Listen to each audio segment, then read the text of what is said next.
With the recent events of Celsius and FTX, I truly hope that we have all of you, learned that your crypto is not safe if you are keeping your coins and tokens on a centralized exchange, a lending service, or even in a software wallet.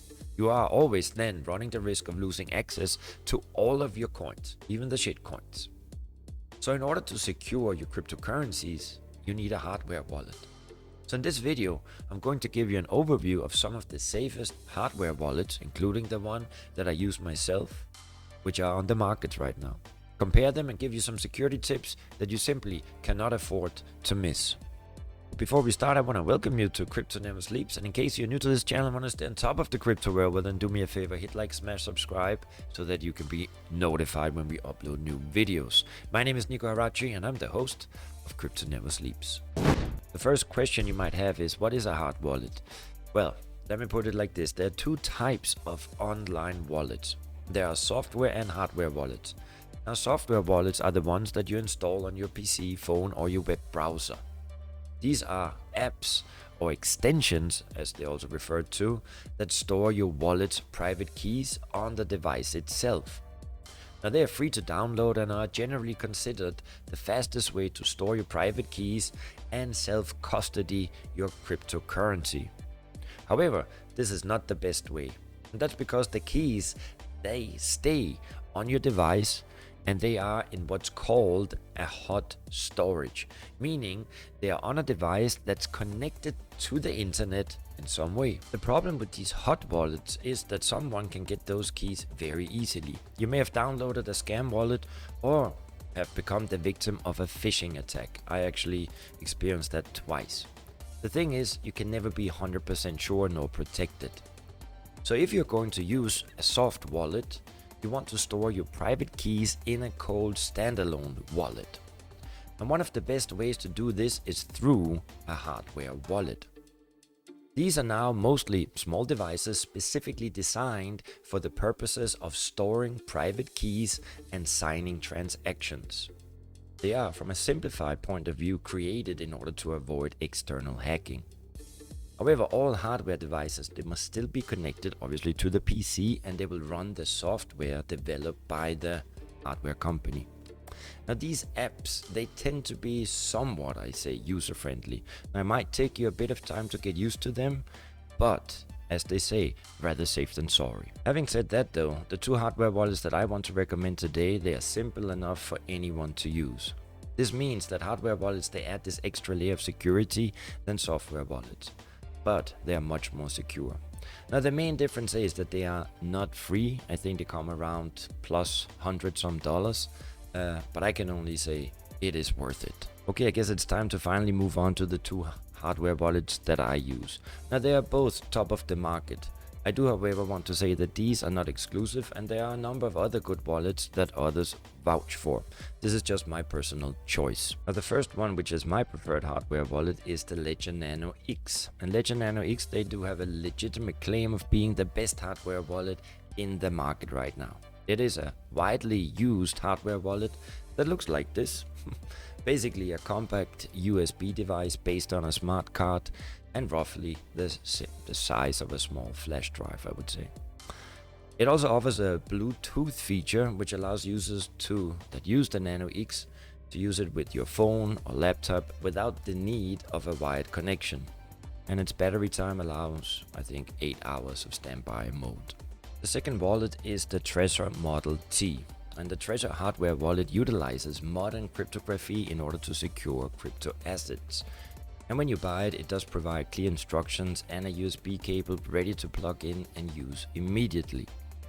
Now, what goes for both of these wallets is that they are building an isolated environment for offline transaction signing and minimizing the risk of your private keys being discovered, even if your PC is infected by malware. Now, both wallets, the entire wallet is backed up with the 24 words generated on setup, and the original 24-word seed or seed phrase is generated using something which is called RNG, random number generator, from the device and the computer. So the seeds are generated offline and they will be displayed on the wallet's screen. You have it here behind, which obviously ensure that the seed is never on an interconnected device. And that's really the important part of this. And what also goes for both wallets, and this is kind of funny, if you ever lose your physical wallet, then you can simply recover it with the 24-word seed phrase. You see, what many people think is they think that your coins, they're actually here, but they're not. This is actually just like a key. It's a door opener. But if you lose this wallet, as long you can buy a new wallet, and once you buy this wallet, it will always ask you in the beginning, do you want to set up a new wallet or do you want to import existing keys? So let's say I go swim with this, or it drops down, it doesn't work. I buy a new wallet, and when I install it the first time, I click import, seed phrase, import the old seed phrase. Forgot the terminology. But that way you will then get access to all your coins. You see, your coins, they're never here on the physical wallet. They're still on the blockchain. This just enables you to sign the transactions so that nobody else can sign the transactions. Now today I want to take you through the first 2 steps on how to set up a Ledger hardware wallet, because I believe that the 2 first steps are the most important, and the other steps you can actually then it's very easy to find out and follow the instructions. Be sure to buy your hardware wallet directly from the manufacturer. Now I would recommend you to go to ledger.com, and in case they don't ship it to your country, at least they will recommend a dealer. See, there's a common scam where wallets, they are preloaded with viruses and they are posed or sold as cheap or second-hand hardware wallets. You see, supply chain hacks, they are very common because suppliers know that the user will be using the hardware wallet to store most of their most valuable assets on this device. So this creates a vulnerability in the second-hand sales of hardware wallets. So imagine you find it cheap on Amazon, you buy it, you think it's all great, you come and you connect it to your computer, but then it actually has malware that will be able to steal your keys. That's why important to buy it directly. Now the second step, that is to set up Ledger Live on your new wallet. And you also go to ledger.com, because Ledger, they have created a custom software that helps you with setting up your device and will help you with your crypto assets or manage your crypto assets. So once you have your Ledger, go ahead, plug in the USB cable into your device and into your PC. Now you will see it's going to light up and it will carry you through the prompt that takes you to the Ledger Live site. Now everything from there on should be straightforward. Step 3, just write down your recovery phrase multiple places. You do that offline. Don't do it on your computer. That's really important.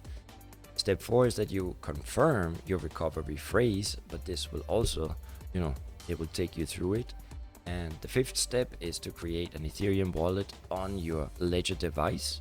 You can also create many other wallets, but this is basically the first steps. And then in order to use it, you connect it to MetaMask. So you need to have MetaMask first. That's an extension. If you don't know what that is, well, it's easy to figure out. I mean, I guess without MetaMask, you will hardly be able to purchase coins on a decentralized exchange. Now remember, if you're serious about owning digital currencies, you do need a hardware wallet. I cannot stress this enough. Just as the wallet in your pocket stores physical currency, a crypto wallet actually stores your digital currency. Well, as I mentioned the keys, but it is the same. It keeps it safe from hackers, but conveniently available when you need it. And when you buy digital currency, you're not buying a physical item, right? There's no coin or bill or piece of paper like you have with traditional fiat money. See, when you buy a cryptocurrency, you're actually buying a public and private key pair. Now they're both cryptographically generated on the blockchain. And these keys, they are unique. So the private key unlocks your publicly stored portion of the blockchain, which you can then spend anywhere that takes this currency. I do understand, and that's why I'm pointing this out in the end, for most of us, it is very hard for us to wrap our heads around it. So we tend to buy and store all our digital currencies on exchanges like Binance, like Coinbase, like FTX, and many of us have then paid the price for that. And you see, the main problem is that we don't have the private keys to that money. And without the private keys, you don't really control it. At the same time, if you do have the keys, you need to keep them securely locked up and not just hidden, stashed on a hard drive or in a Word document, as stupid as it sounds. And that is why I truly have to say that NanoX has made my life much easier. I'm not being sponsored or anything by them, but it is good to control your own money. And this is basically what cryptocurrency is all about. Now that's it from me. In case this gave you any kind of value, do me a favor, hit like, smash, subscribe, and come join some of our live streams. Sometimes they're fun, sometimes they're not. But nevertheless, don't forget, Kitty, she loves you.